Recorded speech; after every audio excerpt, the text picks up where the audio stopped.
Hello একটু family, thumbnail ও title দেখে তো বুঝতে পেরেছেন আজকে কোন টপিকের ভিডিও হতে চলেছে। আজকের এই ভিডিওটা ওদের জন্য যারা ব্লগ চ্যানেল বানাচ্ছেন বা যারা ব্লগ চ্যানেল বানাবেন বলে ভাবছেন, ব্লগ চ্যানেল বানিয়ে কাজ করবেন, তাদের জন্য আজকে এই ভিডিওটা বিনা স্কিপ করে দেখে যাবেন, না হলে আপনারা কিছু বুঝতে পারবেন আর বলবেন তখন আমরা যা বলি তাতে আপনারা আর চ্যানেল গ্রো হয় না। তো আপনারা আর ভুল কি জানেন? আপনারা জানেন না। ধরুন আপনি এখন আগরতলা ঘুরতে যাচ্ছেন, পকেট থেকে মোবাইল বার করেই দেখবেন আপনারা ফ্রন্ট ক্যামেরা দিয়ে ভিডিও শুট করতে লাগলেন। ধরুন আপনার হাতের মোবাইলটা এখন 15,000 টাকা, 15,000 টাকার মোবাইলে কিন্তু ক্যামেরা এত খুব ভালো নয়, তাই আপনারা ফ্রন্ট ক্যামেরা দিয়ে ভিডিও শুট করলে ক্লিয়ার আসবে না। তাই পিছনের ব্যাক ক্যামেরা দিয়ে সবসময় আপনারা ভিডিও শুট করার চেষ্টা করবেন, দেখবেন কোয়ালিটি ভালো আসবে। আপনাদেরকে আমি দেখাচ্ছি আমার হাতের একটা মোবাইল দিয়ে আমি ব্লগ ভিডিও শুট করতে পারবো। আমার কাছে আর কোনো সামান নেই, ভালো ক্যামেরাও নেই, ভালো মাইক্রোফোনও নেই, আমি এটা দিয়েই ভিডিও শুট করে আমি অডিও ভয়েস পর্যন্ত করতে পারবো। আমি এই ভিডিওটা এই মোবাইল দিয়ে বানাচ্ছি। এই যে দেখেন আমি পিছনের ব্যাক ক্যামেরা দিয়ে আমি এখন ভিডিও শুট করছি। আমি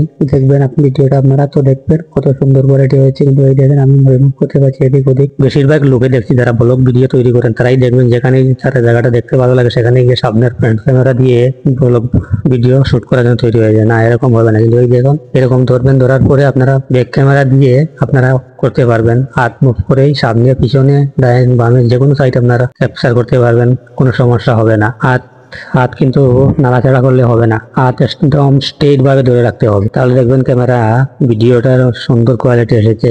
আপনি তো ভিডিও শুট করে নিলেন, কিন্তু আপনার কাছে এখন মাইক্রোফোনে আপনি কথা কিভাবে ভয়েস কিভাবে আপনি এড করবেন, ভিডিও শুট করে আপনি বাড়ি চলে আসবেন। আসার পরে এইরকম মোবাইলটা হাত ধরে নিয়ে মুখের সামনে নিয়ে আপনি ভয়েস এড করতে পারবেন, আপনার কোনো মেনকা মাইক্রোফোনের প্রয়োজন হবে না।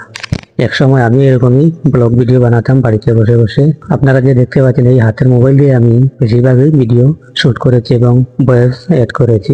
মোবাইলটা এরকমই ধরবেন, এই যে দেখেন আমার উপরে 4টা আঙ্গুল, নিচে একটা, এরকম আপনারা ধরে রোটেট করতে পারবেন, এদিকে ওদিকে ঘুরাতে পারবেন। এই যে দেখেন কোনো সমস্যা হচ্ছে না। সামনের দিকটা আমার ক্যামেরা হচ্ছে, পিছনের দিকটা হচ্ছে, রাইট লেফট যেদিকে মন চাচ্ছে আমি রোটেট করতে পারি, কোনো সমস্যা নেই। তো আজকের এই ভিডিওটা দেখে যদি আপনাদের কাছে একটু ভালো লেগে থাকে তাহলে বন্ধুরা ভিডিওটা লাইক কমেন্ট শেয়ার প্রচার করে দেবেন। আর এই ধরনের নিত্য নতুন ভিডিও দেখার জন্য পাশে থাকার বেল আইকনটা অন করে রাখবেন। সবাইকে ভিডিও দেখার জন্য ধন্যবাদ।